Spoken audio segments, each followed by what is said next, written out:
Good morning, students.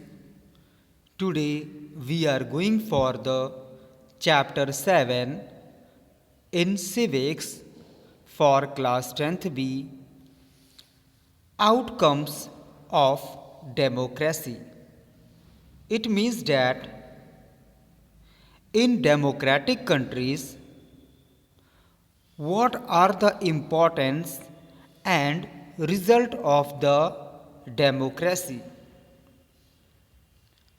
Here, assessment of the outcomes of democracy. Basically, the importance of the democracy, it means that like in democratic countries where the common features like constitution, party system, provision for regular election and rights and duties of citizen, these democracies are quite different from each others in terms of socio-economic cultural situation. Basically, the achievement of all these democracies would vary from each other. It means that in a democratic countries, the powers in the hand of the peoples. Now, we think that democracy can address all our social, economic and political problems, which absolutely unjustified and unwarranted. The government, which made by the peoples, they help to the peoples and they working for the welfares of the peoples. Democracies are just a form of government which can only create condition for achieving something, like the citizen have to take advantages of those conditions to achieve their goals. Here, regulating importance of the government work and how the government making the plans for the peoples and working welfare for the peoples. Firstly, accountable, responsive and legitimate government. The most basic outcome of democracy should be that it produce a government that is accountable to the citizens and also responsive to the needs and expectation of its citizen. It means the government, it is in the hand of the peoples. Peoples have the right to choose their representative, and these representative, they are working for the citizens, and we said that for the welfare of the citizens. In terms of efficiency and effectiveness, it is often said that democracy is based on idea of deliberation and negotiation. The decision making in democracy becomes a time consuming affair. It means that in a democratic countries, the decision is taken by the all political parties. Norms and procedure based decision making. As decision making system in democracy is based on well devised norms and procedure, any citizen willing to know if a decision was taken through correct procedure and find this out. It means that this is known as transparency. This factor is often missing from non-democratic government. It means whatever the government make the rule and regulation and planning for the welfare of the citizen, all their planning are transparent to the peoples.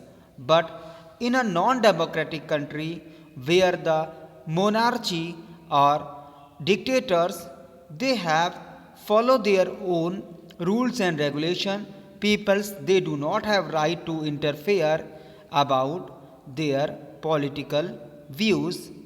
But in a democratic countries, the peoples have the right to give their political views and they are against the right and decision of the government. It is in the hand of the democratic countries. Basically, in a democratic countries, where is the democracy, there is the regular, free and fair election, open public debate on major policies and legislation, citizen rights to information about government functions. In terms of meeting demands and providing a corruption free government, it means that the peoples they have the right to choose their representatives and whatever the government, it means that in a democracies are also not free from the corruption. Basically in present time there are several instances of corruption in democratic countries like India, Pakistan, Nepal, Bhutan. In terms of the legitimacy, in terms of legitimacy, democratic governments are undoubtedly the most preferred forms of government. Due to the reason only there is always an overhauling support for the idea of the democracy all over the world. In terms of the economic growth and development, it means that the democratic countries and in these democratic countries the political parties which are running now they have the rights and the power to growth their economy and development. For this, in practice, many democratic countries have not been able to achieve their success and economic growth and development.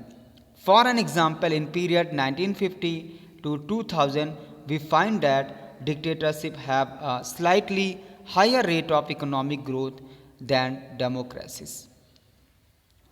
In terms of reduction inequality and poverty, it means that the government they have the right to reduce the poverty and equality between the peoples in a democratic countries.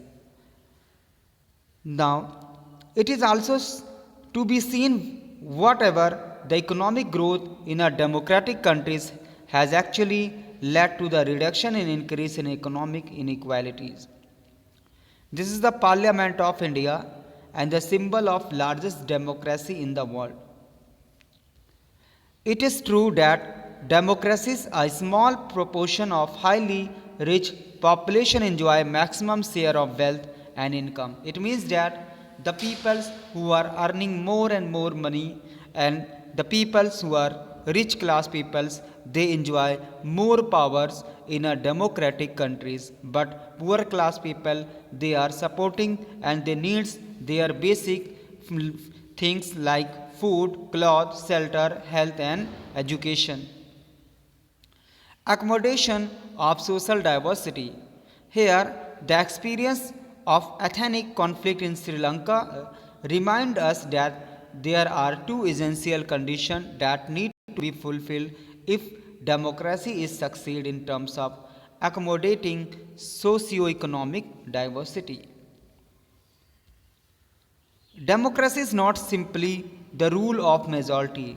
There is an urgent need for majority to work harmoniously with the minority. In terms of dignity and freedom of the citizen, in a democratic country, the freedom in the hand of the peoples. People have the right and they are free to take their education, to take their employment and many of them, and there are the equality between the peoples in different opportunity expectation from democracy. The peoples, they need the education, they need welfare, construction of roads, jobs, and hospitals or medical facilities. These are the things the people need in a democratic countries, and the government, they fulfill their needs.